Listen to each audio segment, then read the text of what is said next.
Los límites entre la realidad y la ilusión o la fantasía pueden ser tan delicados que casi cualquier persona podría reconocer las consecuencias de esta afirmación en alguno o varios momentos de su vida. Si has sentido celos injustificadamente, pensando, por ejemplo, que alguien quiere quitarte a tus seres amados, o te has sentido constantemente perseguido o perseguida, tienes la convicción de que alguien te ama en secreto, o te descubres pensando que eres invencible o que nadie puede superarte sin que así sea en realidad, sabrás por experiencia qué son los delirios y la forma en que pueden afectar nuestra vida y relaciones. Los delirios y las alucinaciones son fenómenos mentales que pueden resultar más comunes o cotidianos de lo que podríamos suponer y aceptar. Por un lado, los delirios se comprenden como aquellas ideas o pensamientos que tomamos como ciertos indiscutiblemente, cuando su realidad objetiva, medible u observable, es distinta o inexistente. En medicina suelen mencionar este fenómeno como estados de confusión aguda, que se presentan ante condiciones como el deterioro cerebral, factores hormonales y consumo de sustancias. Por otro lado, las alucinaciones son alteraciones en la sensopercepción. Se dice que suceden cuando percibimos un estímulo, ya sea táctil, auditivo, olfativo, gustativo, propioceptivo, nociceptivo, visual u otro, sin que exista una fuente real que lo provoque, como escuchar, ver, oler o sentir algo inexistente o muy distorsionado. Las alucinaciones pueden ser provocadas por situaciones tan comunes como el insomnio o las migrañas. Y aunque ambos fenómenos pueden ser experimentados por cualquier persona, sea cual sea su condición de salud, son síntomas comunes de diversos trastornos, tanto físicos como mentales. Por esta razón se han establecido criterios para identificarlos, clasificarles y determinar sus propiedades o características, como las causas que los originan y las regiones encefálicas involucradas. Tanto la Organización Mundial de la Salud como la Asociación Americana de Psiquiatría han incluido este fenómeno en la clasificación de enfermedades y trastornos mentales, en el Manual Diagnóstico y Estadístico de Enfermedades Mentales y en la Clasificación Internacional de Enfermedades, DSM y CIE por sus siglas. En ambas clasificaciones existe una categoría específica para abordar el fenómeno de los delirios, mientras que las alucinaciones se incluyen como síntoma de varios trastornos o condiciones clínicas. La Organización Mundial de la Salud declara que 1 de cada 8 personas en el mundo padece algún trastorno mental que provoca alteraciones considerables en el pensamiento, la regulación emocional y el comportamiento. También asegura que a pesar de que existen opciones de prevención y tratamiento, la mayoría de estas personas no cuentan con acceso a una atención médica oportuna, por lo que terminan padeciendo situaciones de estigmatización, discriminación y violaciones a los derechos humanos. Respecto a la esquizofrenia, informa que a nivel mundial existen al menos varios millones de personas afectadas. En la publicación Delirios, esquizofrenia y trastornos psicóticos de las guías clínicas para atención primaria disponibles en la página fisterra.com, Silvia Torres distingue 3 categorías para observar el fenómeno mental de los delirios, diferenciando los delirios o ideas delirantes de ideas que define como deliroides y otras ideas sobrevaloradas por el sujeto de la atención clínica. Un delirio o idea delirante es un síntoma en el que se observa una ruptura con la realidad, y la persona que lo experimenta se encuentra convencida plena e indiscutiblemente de su veracidad. Es un síntoma común del espectro psicótico y del trastorno esquizofrénico. Las ideas deliroides son ideas que se forman a partir de estados afectivos, sin que éstas alteren la personalidad de quien las desarrolla. Pueden ser maleables, comprensibles y cuestionables por la misma persona. Su duración suele ser breve y pueden presentarse sin el desarrollo de enfermedades. Tal vez te recuerden las primeras etapas de algún romance. Las ideas sobrevaloradas son ideas fuertemente influidas por la cultura y el entorno de una persona. Determinan algunas actitudes y conductas. Este tipo de ideas o pensamientos suelen ser toleradas y comprendidas debido al entorno sociopolítico, económico y cultural en el que se desarrollan. Son moldeables, modificables o renunciables, ya que quien las desarrolla puede advertir la posibilidad de que no sean tan reales como piensa. Cuando una persona desarrolla algún delirio o idea delirante, puede enfrentarse con dificultades significativas, tanto en el desarrollo personal como en las interacciones sociales que establece, disminuyendo su nivel de bienestar y del entorno. En la versión anterior del Manual Diagnóstico y Estadístico de Enfermedades Mentales, los delirios se definen como creencias falsas, relativas a una realidad externa, que son firmemente sostenidas a pesar de las evidencias obvias de lo contrario. En la versión más reciente del manual, el fenómeno se incluye como síntoma de varios trastornos, principalmente del espectro de la esquizofrenia y otros trastornos psicóticos, con la clasificación trastorno de delirios. Sin embargo, los delirios no son síntoma exclusivo de este espectro ni protagonizan algún trastorno en específico. Entre los criterios que deben observarse para diagnosticar este trastorno se incluyen la presencia de uno o más tipos de delirios con al menos un mes o más de duración. En caso de experimentar alucinaciones, estas deben ser poco significativas y limitarse al contenido de los delirios. El comportamiento de la persona debe observarse sin alteraciones significativas, sin ser extravagante o extraña más allá del impacto del delirio. El trastorno no puede atribuirse a los efectos de una sustancia, afección médica u otro padecimiento mental como el trastorno dismórfico corporal o el trastorno obsesivo-compulsivo. El diagnóstico de trastorno de delirios incluye varios subtipos. El tipo erotomaníaco es un subtipo que se aplica cuando el tema central del delirio es que otra persona está enamorada del individuo. El tipo de grandeza aplica cuando el tema central del delirio es la convicción de tener cierto talento o conocimiento no comprobado ni reconocido, o de haber hecho algún descubrimiento importante.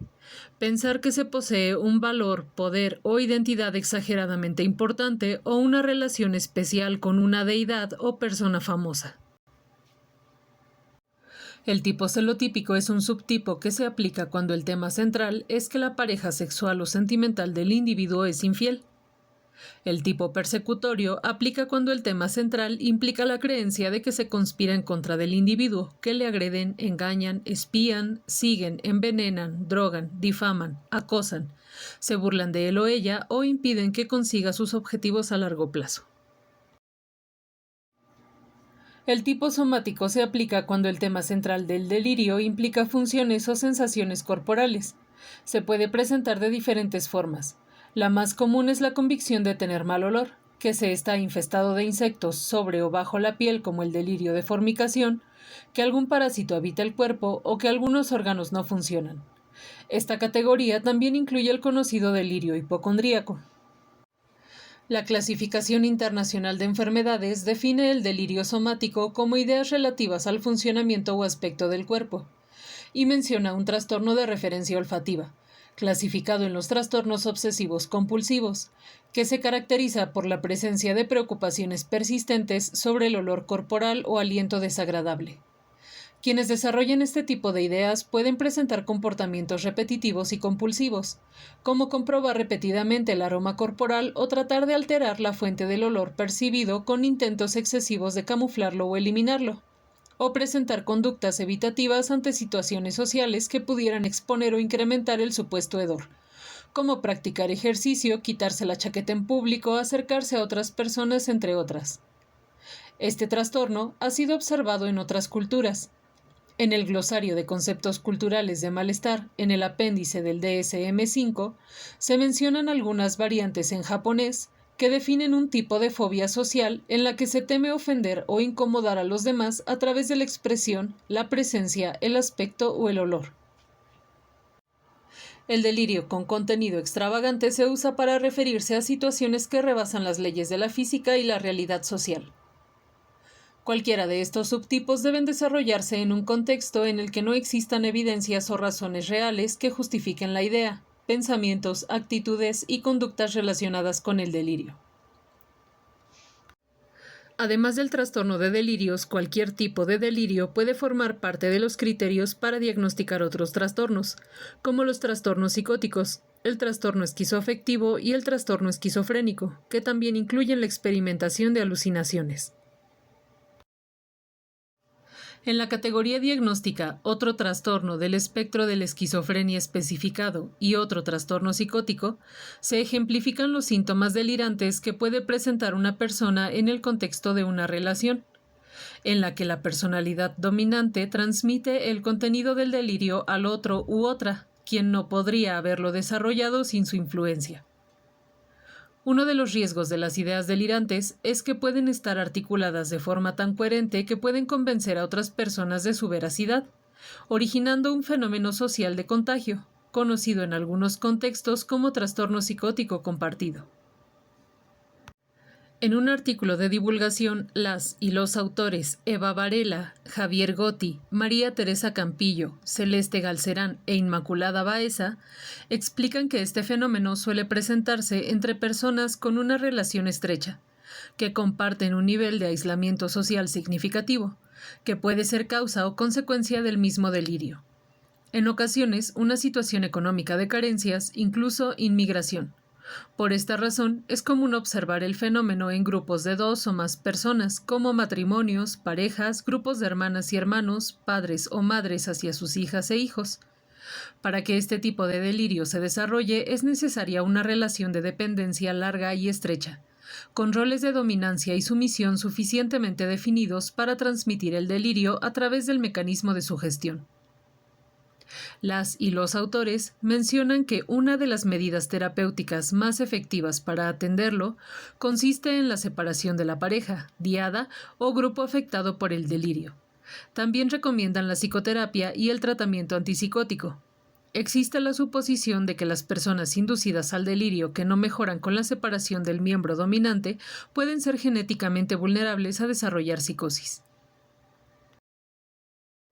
Entre los indicadores del trastorno obsesivo-compulsivo del DSM-5 también se incluye la observación de creencias delirantes de cualquier tipo. El trastorno de depresión mayor incluye entre sus síntomas un exceso de culpabilidad, que define como delirante refiriéndose a la exageración irracional del sentimiento, incluso la inexistencia de hechos que lo provoquen.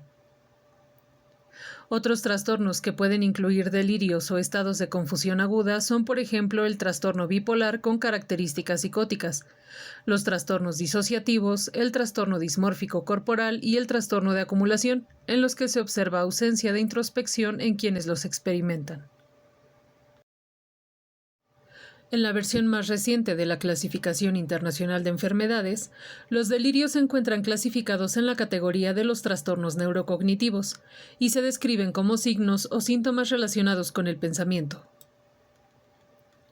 Se definen como creencias falsas o basadas en inferencias erróneas de la realidad externa, que se sostienen firmemente con convicción a pesar del desacuerdo con otros.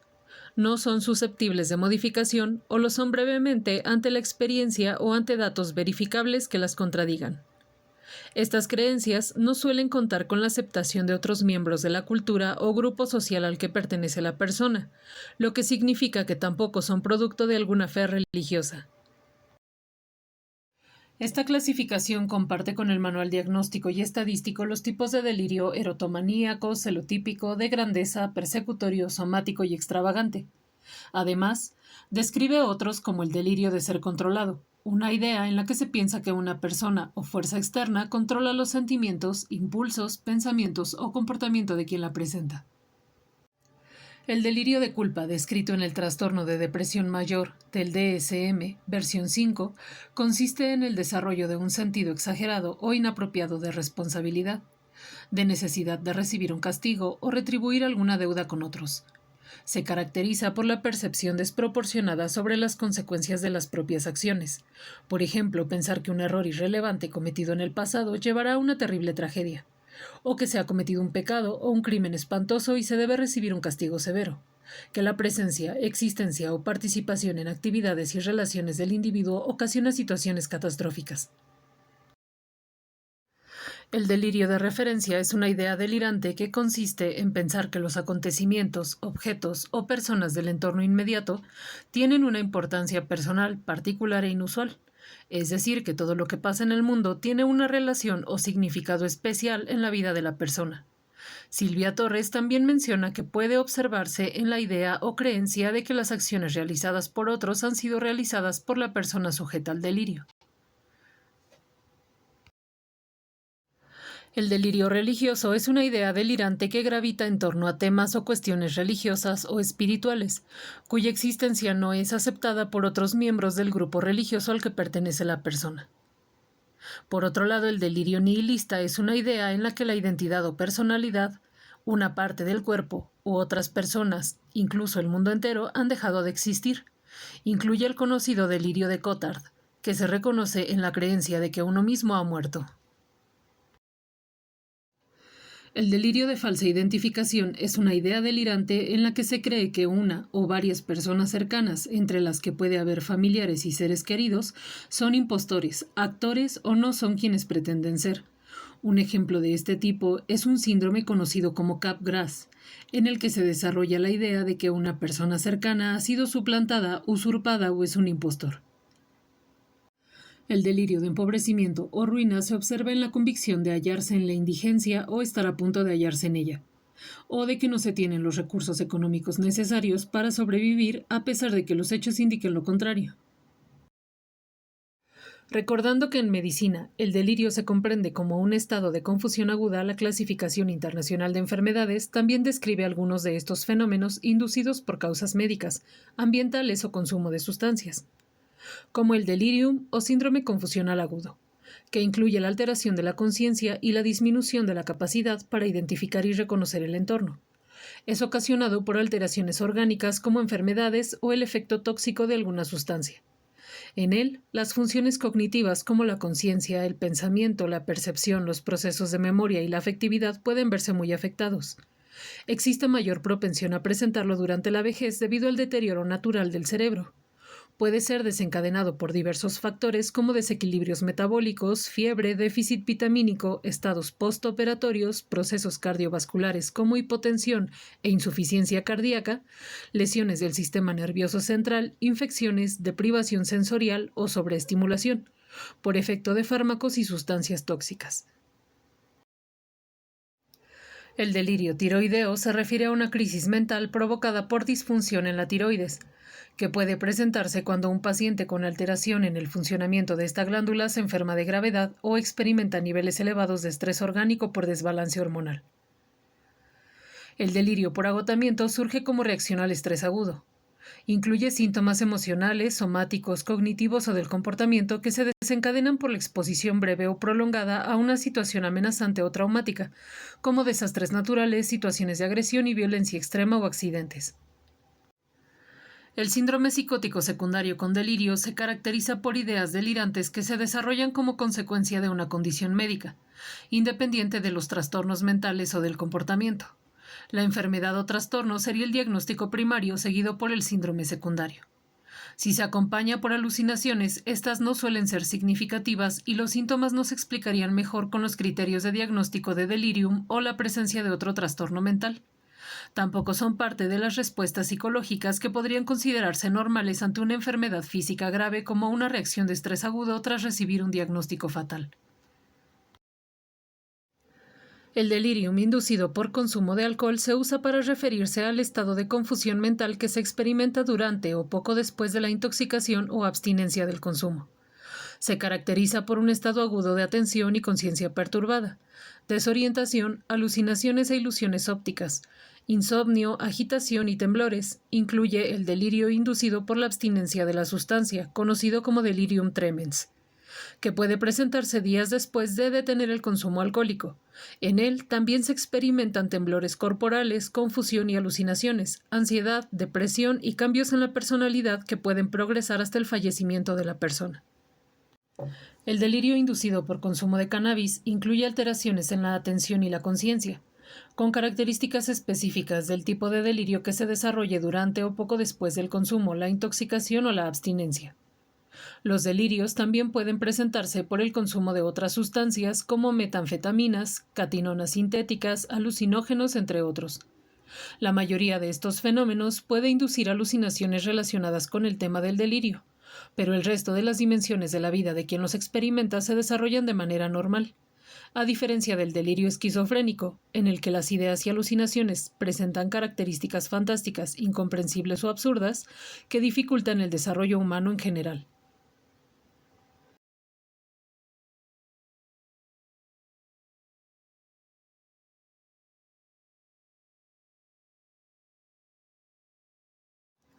Las personas que desarrollan delirios o psicosis como tal suelen haber padecido experiencias adversas en etapas tempranas. Entre los factores que pueden provocar tanto los delirios como las alucinaciones se encuentran la predisposición genética, haber desarrollado pocos recursos personales de adaptación y asimilación por carencias en los procesos educativos, situaciones, ambientes o entornos altamente estresantes, privación sensorial y aislamiento social. Cuando los síntomas son desatendidos o subestimados, suelen desembocar en depresiones e ideación suicida.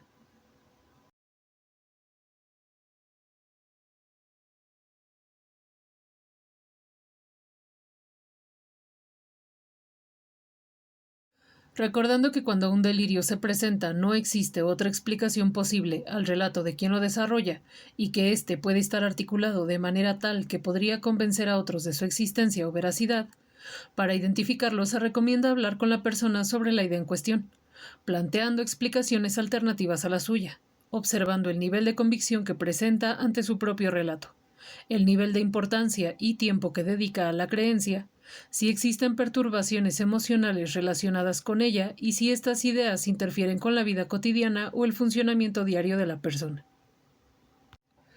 Es importante conocer el historial médico de quien lo desarrolla para saber si ha padecido o padece alguna enfermedad, si consume algún medicamento o sustancia que pudieran alterar su estado de conciencia y percepción, incluyendo adicciones, si existen o existieron familiares o personas cercanas con alteraciones similares. Observar la constancia o la frecuencia con que varían sus alteraciones cognitivas y el estado de ánimo. Puede ser que las ideas delirantes se presenten únicamente antes, después o durante episodios maníacos o depresivos. Observar también si la idea delirante persiste durante periodos prolongados, si dura más de un mes, menos o más de 6 meses, si las ideas delirantes se presentan con otros fenómenos mentales como alucinaciones, pensamiento y lenguaje desorganizado o desestructurado, agitación, angustia o ansiedad. Esta información puede ser importante para el profesional que atiende el padecimiento cuando sea necesario. Las reacciones de quienes rodean a las personas que desarrollan algún tipo de delirio puede motivar conductas negativas, por lo que se recomienda evitar confrontar este tipo de ideas de manera agresiva o desvalorizar los relatos de las experiencias y percepciones de quien las experimenta. El tratamiento de la psicosis, mediante los modelos de terapia cognitiva, permitió descubrir a las personas afectadas por psicosis como agentes activos en busca del sentido y control de su vida mental. Para rehabilitar el bienestar y funcionamiento social de la persona, además de la atención neurológica y psiquiátrica, se recomiendan intervenciones psicosociales con evidencia empírica de efectividad, como terapia ocupacional, entrenamiento de habilidades sociales acompañadas por modelos psicoterapéuticos que incluyan el afrontamiento de situaciones estresantes, síntomas de ansiedad y restauración cognitiva, como la terapia cognitivo-conductual, sin perder de vista los factores que incrementan la vulnerabilidad de la persona y que determinan sus patrones cognitivos y conductuales, como la actitud de quienes le rodean y las adversidades ambientales. Además, es importante considerar la atención de familiares y cuidadores, incluyendo intervenciones dirigidas hacia ellas y ellos. La atención psicoterapéutica del delirio puede tener propósitos tan básicos como aprender a sostener una conversación, o tan complejos como desarrollar habilidades para alcanzar mejores niveles de autonomía individual. Si conoces a alguna persona con esta condición o sospechas que podrías encontrarte afectada o afectado por ella, te invito a considerar este video como una referencia para iniciar una conversación o reflexión sobre el tema y buscar apoyo profesional si lo consideras necesario. Cualquier aportación sobre el tema es bien recibida en la sección de comentarios. Recuerda que puedes contactarme en privado a través del correo electrónico y las redes sociales que aparecen en pantalla. Para consultar el texto y las referencias de la información que te comparto, sigue el enlace a la publicación en Blogger. Si llegaste hasta aquí, muchas gracias.